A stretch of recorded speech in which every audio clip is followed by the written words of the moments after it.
NA 153,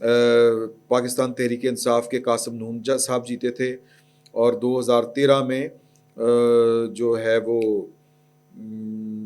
یہی قاسم جو ہیں نون صاحب یہ پاکستان مسلم لیگ نون کے تھے اور 88,000 ووٹ لے کے جیتے تھے۔ اب وہ پھر دوبارہ پاکستان تحریک انصاف کے بجائے پاکستان مسلم لیگ نون کے ٹکٹ پر وہاں پر کھڑے ہیں۔ یہ ان لوگوں میں شامل تھے جنہوں نے ووٹ آف نو کانفیڈنس میں عمران خان صاحب کو ووٹ دینے سے انکار کیا تھا یا فلور کراس کر لیا تھا۔ تو اب پاکستان مسلم لیگ نون کا ٹکٹ ہے ان کے پاس، اور پاکستان جو پیپلز پارٹی ہے اس کی طرف سے حامد علی بھٹی صاحب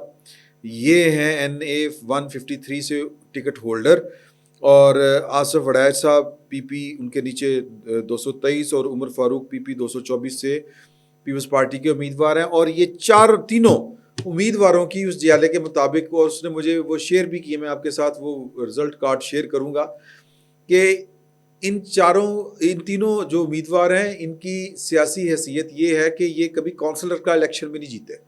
یہ حامد علی بھٹی صاحب کونسلر کا الیکشن بھی ہار گئے تھے۔ تو وہ جو کارکن ہے پاکستان پیپلز پارٹی کے، وہ پریشان ہیں، اور وہ کہتے ہیں کہ یہ ایک فیملی کے حوالے جو وہ بیسیکلی بول رہے تھے بہت زیادہ گیلانی فیملی کے خلاف، اور وہ کہتے ہیں کہ گیلانی فیملی نے جنوبی پنجاب میں پاکستان پیپلز پارٹی کا برا حال کر دیا ہے، اور ایسے ایسے چمچوں کرچوں کو بقول ان کے وہ ٹکٹ دیتے ہیں کہ جن کی کوئی پولیٹیکل سٹینڈنگ ہی نہیں ہے، اور یہ اس بار بھی بڑی بری طریقے کے ساتھ پاکستان پیپلز پارٹی یہاں سے ہارے گی۔ تو یہ ایک جیالے کی دکھ بھری داستان تھی جو میں نے آپ کے ساتھ شیئر کر دی۔ تو اب آ جاتے ہیں پاکستان مسلم لیگ نون کے منشور کی طرف۔ پاکستان مسلم لیگ کا جو منشور ہے وہ یہ جو ابھی تک اس کے اندرون خانہ جو رپورٹ باہر آئی ہے، ویسے تو ہفتے تک سامنے آ جائے گی، ایک آرڈر جنرل ضیاء الحق صاحب نے جاری کیا تھا جس کو PCO کہتے ہیں 1985 میں، آرڈر نمبر 14۔ اس میں وہ اس آرڈر نے ایوان صدر کو یا صدر مملکت کو پارلیمان کا حصہ ڈکلیئر کر دیا تھا۔ 1973 کے اصل آئین کے مطابق، غیر ترمیمی آئین کے مطابق، صدر مملکت پارلیمان کا حصہ نہیں ہوا کرتے تھے، جہاں پر ضیاء الحق صاحب نے پاکستان کی فوج کے خلاف کوئی بات نہیں کر سکتا، جوڈیشری کے خلاف کوئی بات نہیں کر سکتا،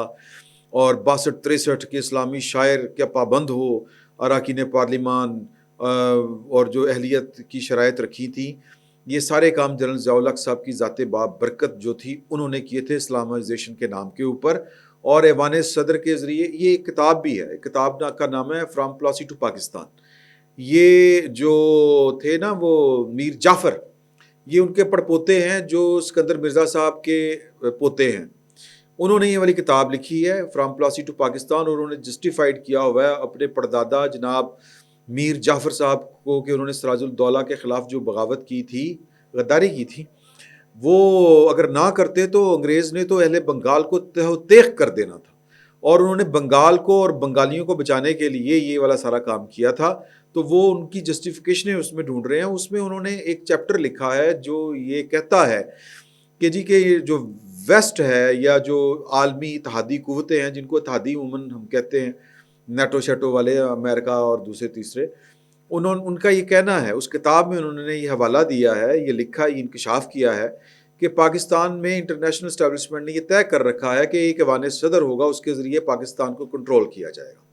تو انہوں نے یہ کتاب جو ہے یہ غالباً 2000 یا لیٹ 90s میں لکھی تھی، 2000 یا اس سے 1-2 سال پہلے کیا یہ ہے وہ والی کتاب۔ تو اس میں انہوں نے کہا تھا کہ آپ دیکھ لیں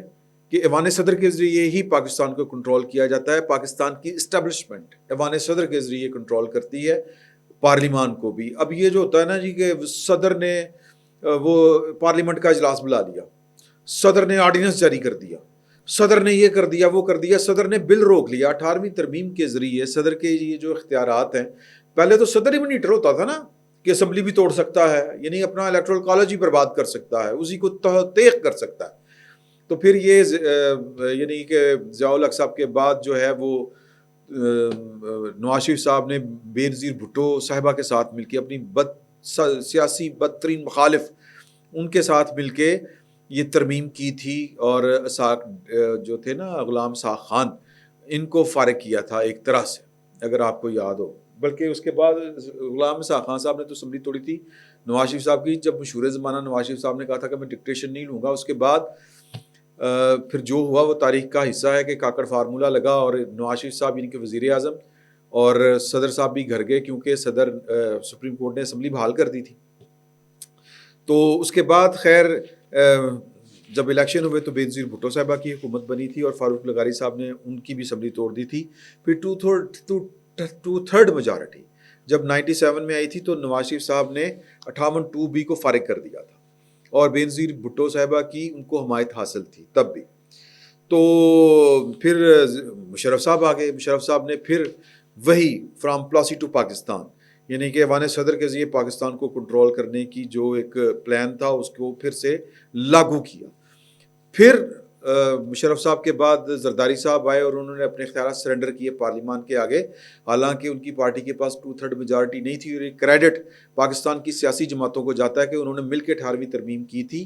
اور صدر کے یہ جو اختیارات تھے بے ایمانہ قسم کے کہ اسمبلی توڑ سکتا ہے، یہ کر سکتا ہے، وہ کر سکتا ہے، جو گھٹا گھر بن گیا تھا صدر پارلیمان کا اس کو فارغ کیا تھا۔ اب ایک بار پھر پاکستان کی جو پارلیمان ہے وہ ایک قدم آگے جانا چاہتی ہے، پولیٹیکل پارٹیاں ہی لے کے جاتی ہیں۔ تو ہمیں جو منشور کی ابھی تک جو بھنک پڑی ہے پاکستان مسلم لیگ نون کی طرف سے، جو ٹیڑھ پن جو بیسیکلی پاکستان پیپلز پارٹی کا خاصہ ہے، لیکن خیر نواز شریف صاحب نے بھی یہ والا کام 1997 میں کیا تھا